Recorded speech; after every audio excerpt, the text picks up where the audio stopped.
This is Luke Paulson, the Catholic Conservative, and welcome to the news of the week for November 18th, 2023. And if you enjoy these videos, do not forget to like, comment, and most importantly, subscribe for more. A poor performance. Disney and Marvel just do not seem to get the message. None of these woke companies do. If you're writing your movie or show just to preach to people, the people that you are going to preach to will not listen to you. You are court jesters at best and dancing monkeys at worst. Marvel's latest film has had such poor box office revenue that I am actually laughing at them. The Rotten Tomatoes scores are good, but we all know that the site is manipulating those numbers. These woke companies keep losing money at the box office and hope that things will change. Granted, I must be honest, I have not seen it, and I probably never will. Do not criticize the Pope. One of the major designs of a bishop in the Catholic Church is that they serve at the behest of the Pope. He appoints them, and he can remove them. Removal of a bishop is incredibly rare, but not unheard of. In the case of Bishop Strickland of Tyler, Texas, this was because he disagreed with Pope Francis on multiple issues. Bishop Strickland has been critical of Pope Francis's stance on LGBTs. More conservative priests and bishops have long criticized how open Pope Francis is. While we should be open to everyone, just as Jesus ate with sinners, we need not be open to everyone's sins, just as Jesus led so many to repent of their ways.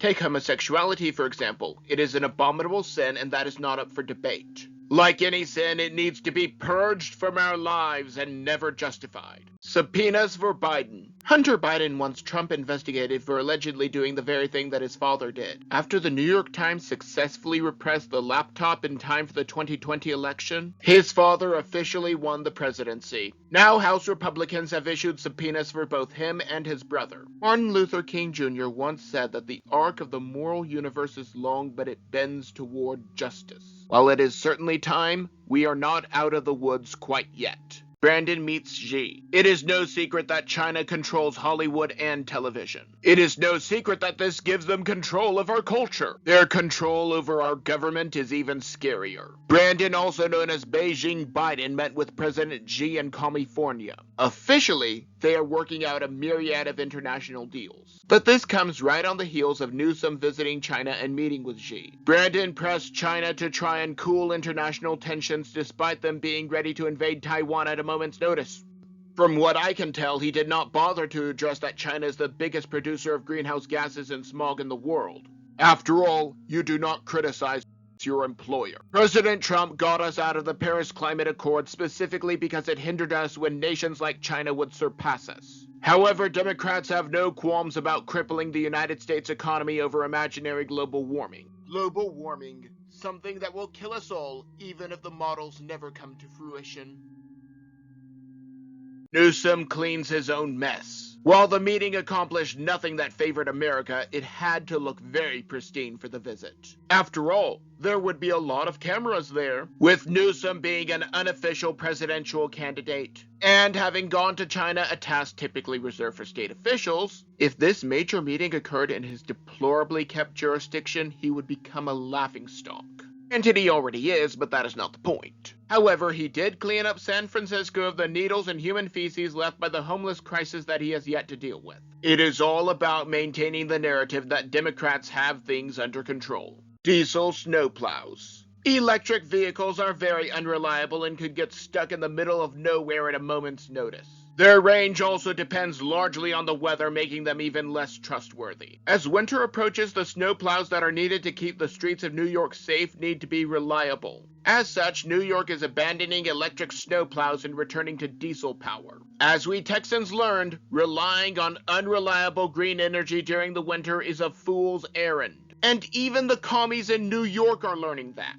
Even a blind squirrel finds a nut eventually. McDaniel versus Ramaswamy. The GOP has lost multiple elections in a row as the winner of the last few GOP debates, Vivek Ramaswamy, noted. He blames Ronna McDaniel for the losses and challenged her to resign. This is not something that will happen, but something that should happen. Like Conservative Inc., she is more concerned about being politically correct than fighting the culture war. She has cheered LGBT representation and denied funds for candidates in hotly contested races. In short, while I could not prove it? I believe that she is trying to sabotage the Republican Party from the inside. It certainly is not that unfathomable. Speaking of losses, freedom to kill babies. It is no secret that the Democrats are unabashedly infanticidal. They are willing to kill children even after they are born. Not that that makes much of a difference. Republicans lost big officially because they tried to strip reproductive freedoms away. I think a more likely explanation is that they were outspent and McDaniel refused to help. Even so, no reproductive freedoms were taken away. Everyone is still free to reproduce as much as they want, even if some people should not.